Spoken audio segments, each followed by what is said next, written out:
Ne manquez plus aucune émission. Voilà.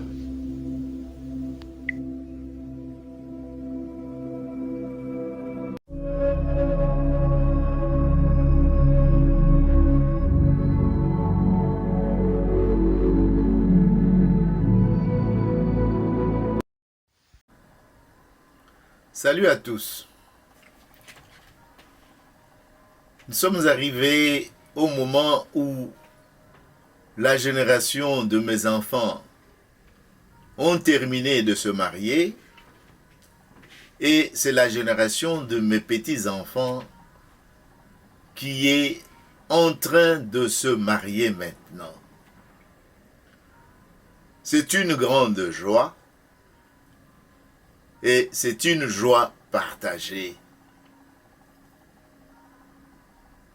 À gauche, à droite, on se marie, il y a mariage. Mais est-ce que vous savez qu'il y a type de mariage et que le mariage que la plupart de mes petits-enfants réalisent maintenant ou contractent maintenant, puisque le mariage c'est un contrat, c'est du type que voici. Et je pourrais déjà vous le montrer. Du type que voici. Je pourrais approcher pour que vous puissiez voir. Il y en a qui se sont retrouvés et je vous mettrai ce carton. Mais est-ce que vous savez que le mariage a une histoire? Et cette histoire est racontée dans le livre que je viens de vous faire voir. Et je vais vous raconter en bref le grand moment de l'histoire du mariage. Et ceux qui seront intéressés, on pourra approfondir le sujet. Puisque vous avez vu vous-même que le livre est quand même volumineux. Ce n'est pas un petit livre. Et comme on peut partager les histoires, je m'en vais partager les grands moments de l'histoire du mariage. Et sur le carton, vous avez vu une banderole en rouge où on a dit inédit. Et c'est avec vous qu'on fait la joie de partager ce qui est couché ici. Mais je vous donne le grand moment. Ceux qui veulent approfondir, si les sujets vous intéressent, on passera bien sûr étape par étape pour découvrir comment ça s'est réalisé. Sans tarder, je vous dis ceci. Le mariage a une histoire que raconte ce livre que je viens de vous présenter. Simple contrat privé entre deux familles dans le monde antique. Pas entre deux individus, mais entre deux familles dans le monde antique. Retenez-le. Puisque ce qu'on appelle le monde antique là, en Afrique, ça continue jusqu'aujourd'hui, le mariage entre deux familles. Et je crois aussi ailleurs, chez les Arabes aussi, par exemple. C'est une histoire, surtout eux qui se marient entre cousins consanguins ou quelque chose comme ça. Donc, il devient au Moyen-Âge un mariage sacrément. Donc, le mariage est devenu sacrement au Moyen-Âge. Au Moyen-Âge, pas en Antiquité.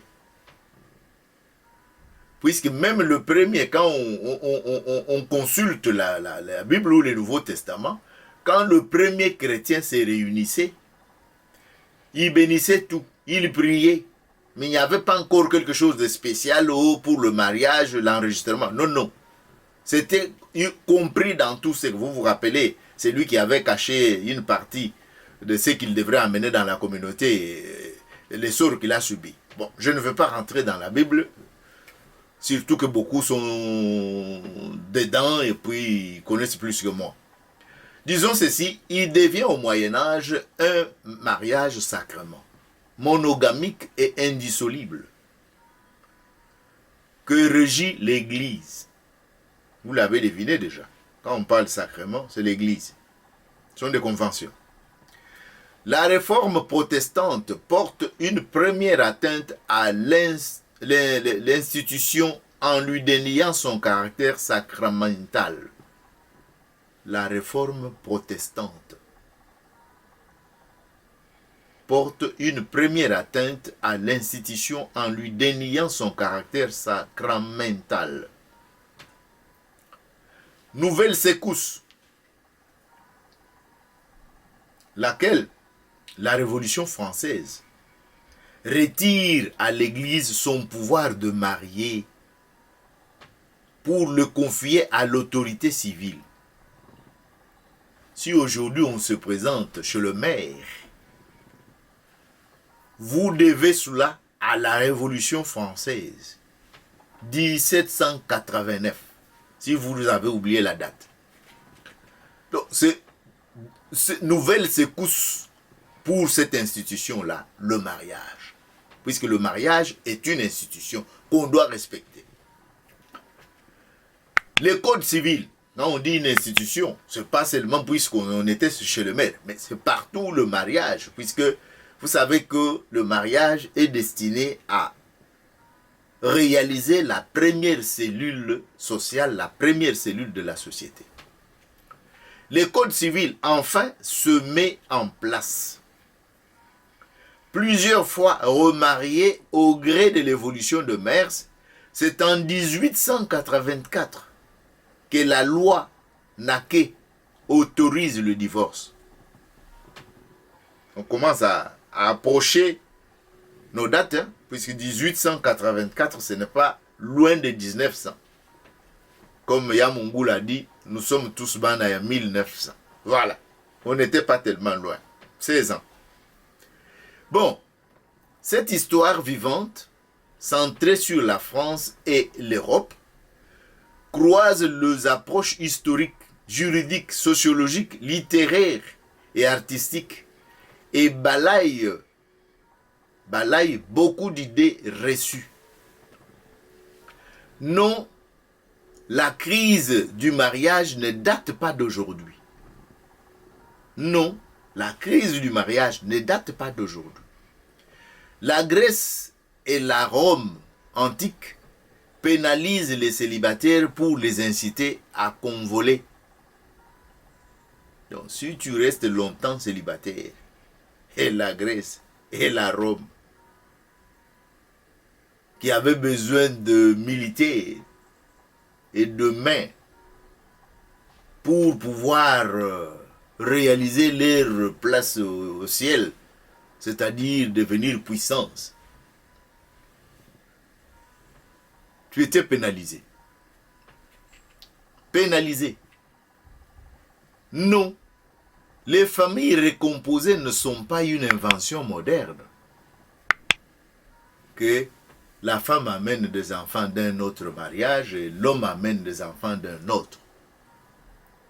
Ne sont pas une invention moderne. Les couples de l'ancien régime duraient en moyenne une douzaine d'années. Les couples de l'ancien régime duraient en moyenne une douzaine d'années. Brisés par une mort précoce, surtout qu'il y avait des guerres à gauche, à droite, et le veuf ou la veuve refondait une famille. Quoi de neuf? Oui, en 1904, fêtant l'anniversaire du Code civil, en 1904, un député a proposé d'ajouter le mot « amour » au devoir mutuel des époux. Aujourd'hui, on me parle de l'amour. Vous comprenez, quand 1904 ici, c'est un député qui a proposé de mettre le mot « amour ». Vous qui me parlez, oh, c'est au village de... Non, non, ça, la rencontre de couple ou le mariage a son histoire.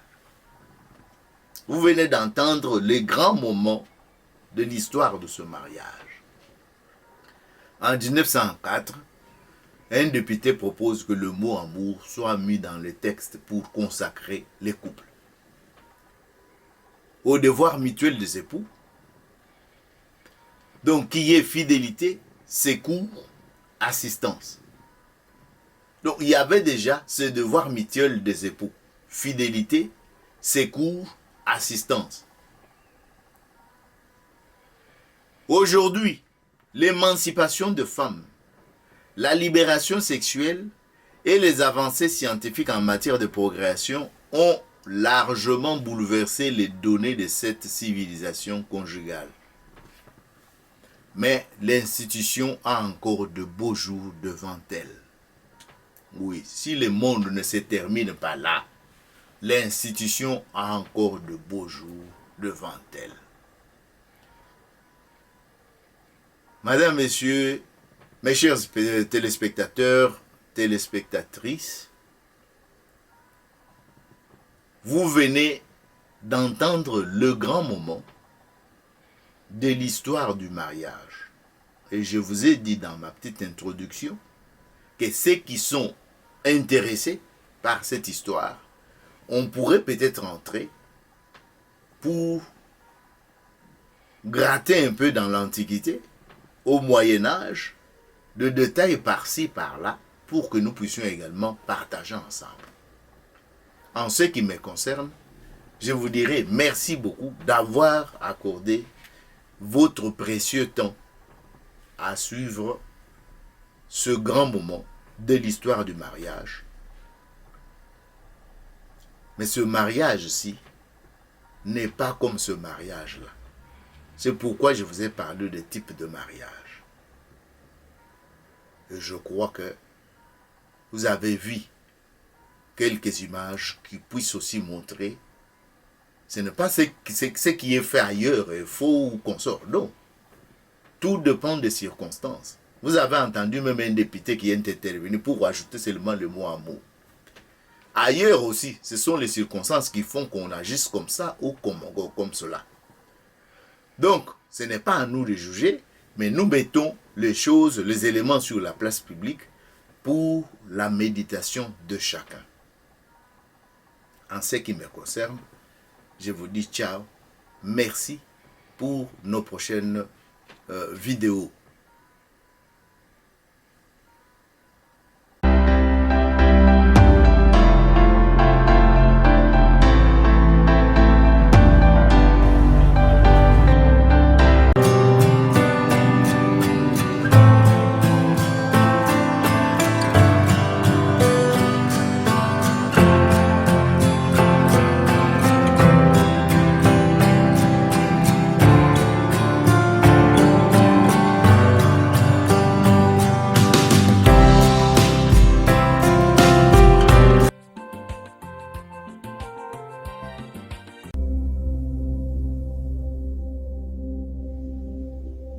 Ne manquez plus aucune émission. Voilà.